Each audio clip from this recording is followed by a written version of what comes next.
just want to take a moment to respond to some of the comments on my Instagram feed, underscore Katie underscore Hopkins underscore bloody everything, about airplane baggage. So your luggage that has been either left or abandoned, or you can't find it, or no one knows where it is at Heathrow or at Gatwick. And these comments, if someone in the mainstream was doing their job, this would be what people would be talking about. But on Tuesday evening, myself and three friends flew from Palma to London Heathrow, waited 2 to 3 hours a baggage claim for our luggage, and then was told over a tannoy we needed to fill out a form as we wouldn't be getting our bags back that night. 4 days on and still no bags.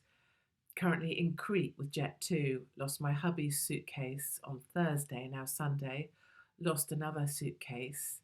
I know it's in Manchester and never left for Crete. It's tracked and blah, blah, blah, blah, blah. Meanwhile, my hubby has no clothing, no aftershaves, etc., shoes. We can buy essentials, but it's so upsetting. We're here for our 25th wedding anniversary and it's turned into a nightmare. And this is kind of the emotional thing I wanted to talk about, because people can say it's just luggage. And if you're someone like me who just travels with a hand luggage and actually I couldn't care less what turns up or not because I'm on the road for work, it's fine. But when you're on holiday or at a 25th wedding anniversary, or you're going with your family or your girlfriends, baggage and luggage is a completely different thing.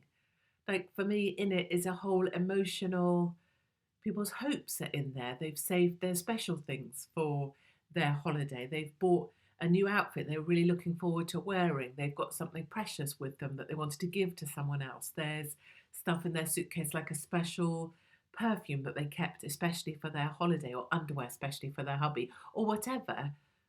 Baggage and luggage isn't just stuff.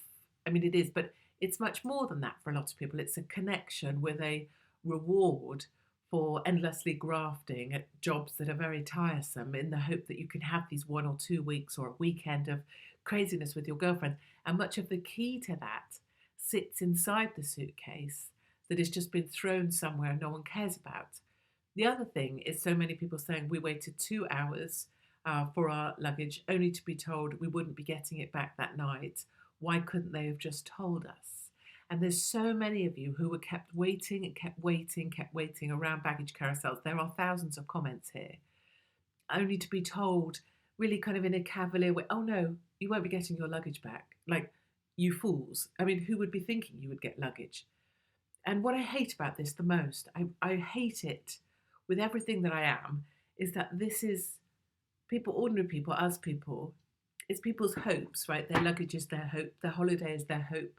It's their breakaway from a horrific reality that everyone's been up against for the last 2 years plus people's own lives and what's going on in them. And it's just sort of disregarded like it's nothing. And then staff have learnt to treat other people as if they're nothing, as if they don't matter. Oh, just tell them their luggage isn't coming. Tell them to stop fussing and go home. And that isn't ever the right thing. And my bigger thought on all of this is that it's not by chance. It's not an accident. I don't personally believe it's an IT glitch. I don't believe it's because of a change of terminals. I don't believe it's because of a staffing issue.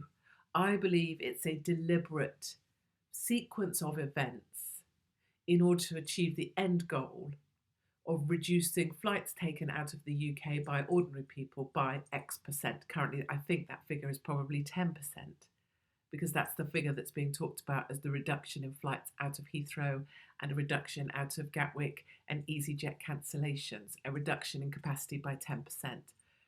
And if you think about this two ways, so if you want to make this happen, say I'm from the World Economic Forum and I want British people and other Western European countries to fly less, I'm going to have to enact a behavioural change. And lockdown was a big part of that. Make people frightened of flying, make people believe you can catch it on a plane, make people nervous at airports, make them wear masks, inconvenience them, make them fill out loads of forms. And now this other softer lockdown, which is about inconvenience. Make it so that the queues are forever, make it so you have to get there 6 hours before, make it so that people tell stories about how they missed their flight because they couldn't get through security, make it so you can't take your luggage on board with you, show pictures of piles of luggage. Look, these people don't even have their bags, they may never get them back. So you have these levers that you can pull. So if I was a big baddie, there's two levers I'm really wanting to pull. One is a rational change. So it's based on rational thoughts, right? So like efficiency, oh, it's harder to travel. Risk, like the idea that it's more risk. You can't tell if your plane's going to turn up or not. That's a risky thing. Cost, you can make the cost higher because if you're EasyJet and you pull back on the number of flights available, the cost per flight goes up because that demand is still there whilst the supply is left. Inconvenience, that's a rational sort of reason not to do the thing. It's inconvenient now. It's easier to stay at home. Or safety, even. Maybe you don't feel safe without your luggage. Maybe you suffer from something and you need that luggage to turn up because you need what's in it. There's rational levers I can pull if I want to stop you flying. And then there's bigger ones, much more powerful ones, which are emotional levers. And if I'm the nudge unit at number 10, or I work in the intelligence agencies, or I want you to behave differently, I can then give you emotional problems that will change your behavior. I can make you feel like everything you loved was for nothing, like stuff in your bag meant nothing. It's worthless. You're worthless. I can make you have a miserable holiday, like that lady who's messaged on the 25th wedding anniversary. I can spoil that. I can make it so your husband's worried, you're worried, that you wish you hadn't come. I can make it that way. I can make you feel worthless. I can make you wait for 2 hours. Then I can tell you your luggage is never coming. I can tell you have to fill out a form and ignore you and not give you a pen. I can make you feel terrible. And I could do all those things very easily. It will change you. You'll get in your car, maybe, if you're allowed to get in a car, and you'll say, well, we're never doing that again. From now on, we're just going on holiday in the UK.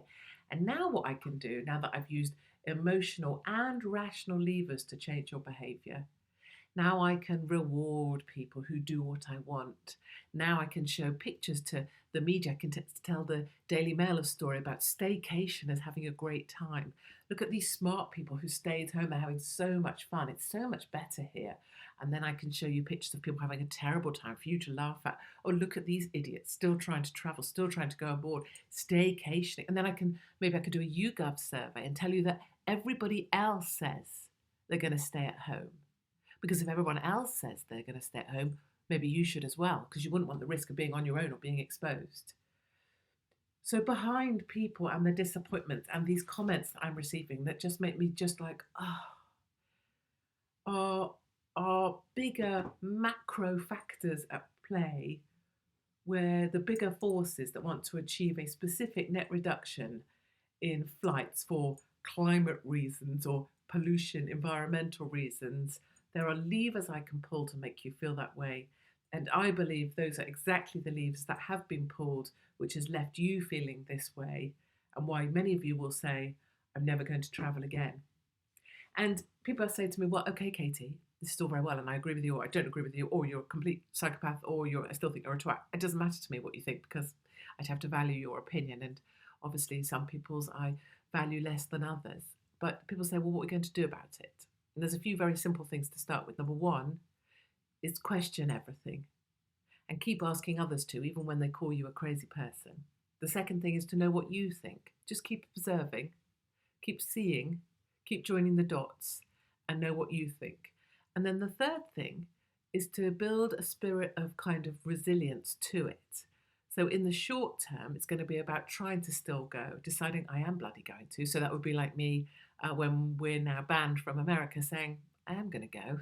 I am going to go, even if I have to spend 16 days camped out near the border in Mexico, I am going. So you build a sort of resilience in yourself. And that resilience might just be to know what you think. And then we also have to think much bigger, which is how much flights have made a difference to our lives, how much we've enjoyed going places, and how much we want to hold on to that. And if you have the opportunity to do it now, you must do it. And then we're going to have to work out ways that we keep that freedom open for our kids, who we still want them. I want them to go off backpacking. I want them to go off and spend 6 months in South America. I want them to go off to wherever they want to, whenever they want to, and wake up tomorrow and decide I'm going to go to Greece. I want them to do that. So there's things we're going to be able to do, but in the short term, it's about keeping our side together, acknowledging that this isn't okay, and acknowledging all of this stuff that you're sending me or sharing with people is really helpful, because on the comments on these feeds, because there's not many other places talking about this, other people are sending people to the comments section of my Instagram to say, oh, just look at the comments. So they can see other people are feeling the same way as you are. And that in itself is a really helpful thing. So Instagram is underscore Katie underscore Hopkins, if that's helpful. I think underscore after that as well, underscore bloody everything.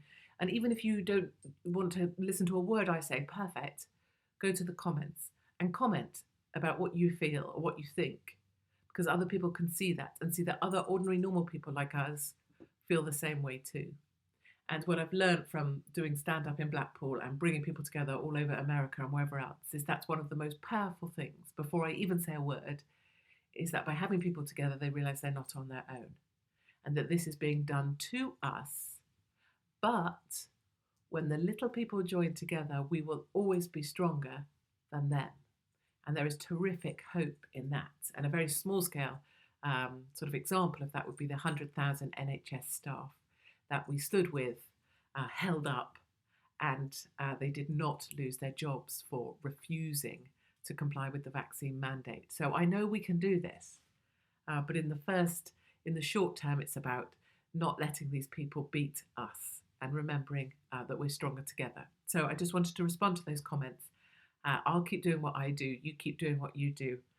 And travel, we will.